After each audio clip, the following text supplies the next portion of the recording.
Hey there ladies and gentlemen, and welcome to a brand new Snowrunner truck comparison. It's been a little while, but we're back and I've got big plans, as you can see over there. So today we're going to look at the US Scout vehicles. Today we'll be looking at the Chevrolet CK1500, the Hummer H2 and the Scout 800. So as always, we'll be looking at power and speed test. We'll look at ground clearance, modability and trailers, and sort of a general assessment. So without further ado, let's get into the power test. Okay, so the power test for the US Scouts, and they're off. So basically the one slight advantage the Scout 800 has is that it's diff lock on. So you don't have to worry about damaging the truck, whereas the other two you have to engage both all-wheel drive and diff lock. But being able to turn them off means that you do, well, where you want to, you do save fuel. And you can see straight away that the Scout's power is sort of way down. But even though the Hummer has a power to weight of S compared to the Chevy's B, they're kind of similar, especially at this point in time, whereas you can see the Scout is a lot further behind and bouncing around like crazy. It's one thing I really dislike about the Scout, is that how springy the suspension is, and you could roll at any time. Like while driving the route, I genuinely thought I was going to roll it and have to sort of do it again. You'll see with the Chevy that I'm teetering on the edge of having to turn diff lock on and off, but I don't really have that problem with the Hummer for whatever reason. So I do turn it off with the Chevy, which will obviously lose it a bit of time, but I get back into slightly muddy ground and switch it back on, and now you can see that the Hummer is ahead now as it's in the last muddy section. I went this way because the other route with all the water is just a bit too much for these trucks really, and the test would take far too long. So I'd go this way to sort of keep the time down a little bit.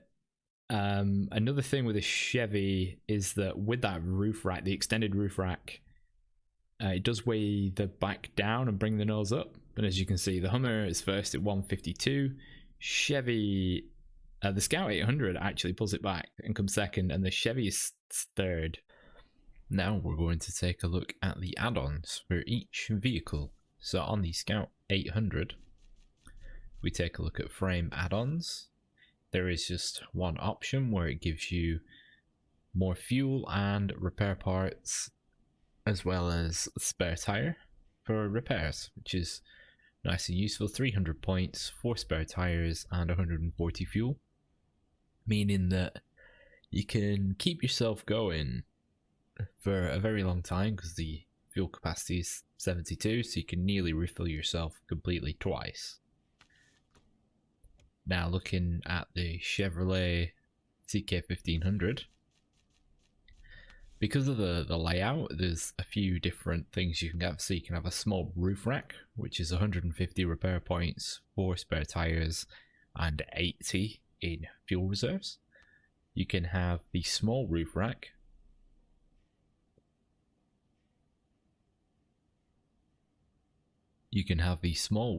which is 4 spare tires and 40 fuel. Or you can have the trunk repair supplies, which is 50 repair parts and 1 spare wheel. Although what you can do with this is use the roof rack and the trunk repair supplies for a combination of 200 repair points, 5 spare wheels and 80 fuel. Now that 80 fuel allows you to drain the truck's fuel tank once and then completely refill it, which is not quite as good as the Scout 800, but it's still pretty good. And finally, the Hummer. We have a similar situation where there are 2 frame add-ons.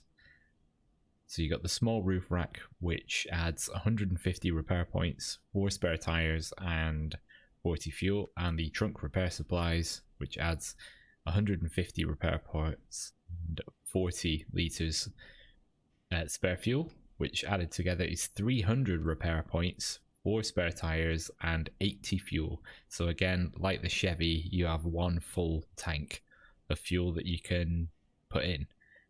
Unfortunately, if you were to equip the... where is it? That, yeah, the slant back trunk kit, this would remove the trunk repairs.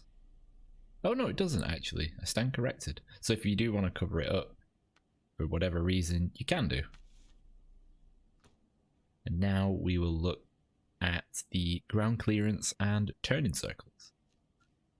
Okay, so now we're going to look at the ground clearance. So as you can see, the Chevy does have the best ground clearance. The Hummer does have a skid plate to protect the underbelly, but that is exposing it then to rocks because it's close to the ground. And the Scout 800, the front diff there is right on view, primed for potential damage right there. So I think the Chevy wins on ground clearance, then the Hummer, then the Scout. So if we have a look at the side of the Scout, it is pretty high up. I think maybe the Scout might actually come second, really, because that skid rail does go all the way along the underside of the Hummer. But yeah, Chevy, Scout, Hummer, just. It depends how much damage is caused really when driving with the skid plate. Not that you can take it off, I'm pretty sure. So yeah, now we will move on to looking at the vehicle's turning circles. Okay, just like in previous turning circle tests, we are in low minus with full lock engaged, and now we will full speed to see where we end up.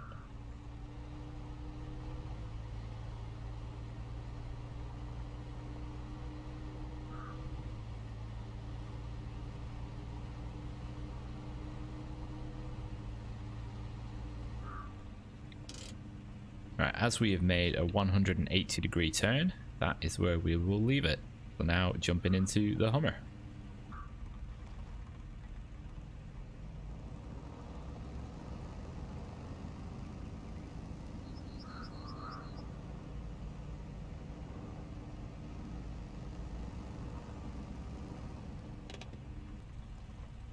Now we're in the Scout 800, so this logically should win this test, hands down, because it's a lot smaller than the other two. But here we go. Oh dear. Oh dear indeed. This is full lock, I promise. So despite being a lot smaller and a shorter wheelbase, the steering angle isn't as high. So yeah, the Hummer and the Chevy are pretty much the same, and the Scout is a lot worse. So taking a look at trailer usage now, so as you can see from all three, they can equip all manner of Scout sized trailers. They've all got a tow bar on the rear, so they've no issue with trailers whatsoever. The Scout 800 can have the twin wheeled 2 cargo trailer, can have the little tanker. The Hummer can tow any trailer, so yeah, they're all good on that front. And now we'll wrap up with the summary. And now we come to the final results. So for frame add-ons, the Chevy has 3 different options. The Scout has 1 and the Hummer H2 has 2. Speed and power, the Hummer was the quickest, followed by the Scout, and then finally the Chevy, only just. In the turning radius, the Chevy and the Hummer were just about the same, whereas the Scout was way out. Ground clearance, the Chevy wins that one, followed by the Scout and then the Hummer. The fuel used means that the Hummer was the most efficient on its fuel, followed by the Chevy, and then the Scout. And then when it comes to cost, so all these trucks are free. The Hummer, but so the old score 0 because you just find them on the map regardless of the actual variation in price. The Chevy is obviously the starter car. You find the Scout 800 near the tunnel to Smithfield Dam, and then the Hummer H2 is in the first part of Alaska near a pond. Overall, so my preference is the Chevy CK1500. It's very stable. It's very capable of getting through both mud and snow. I wouldn't really recommend the Scout 800 as, especially once you've got the roof rack on it, it becomes very tippable very quickly. The Hummer is just not really my style. I'm not into that. Well, I'm not into Hummers. So for me, the Chevy takes. But if you notice on the totals, the Chevy and the Hummer are actually scoring the same, and that's not sort of tweaks to be done on purpose. They are, bar speed, they are virtually the same, which is pretty good. So it means you can freely use whichever you want really well. They both tow Scout, like the double Scout trailer, perfectly well when loaded and unloaded. So yeah, I hope you found this useful and insightful. I've got a lot more of these comparisons coming up. Feel free to check out previous comparisons like the Voron trucks and the Azov trucks. So yeah, I want to thank you very much for watching. I've been Deck, and this has been Snowrunner with the US Scout comparison video. Thank you very much, and goodbye.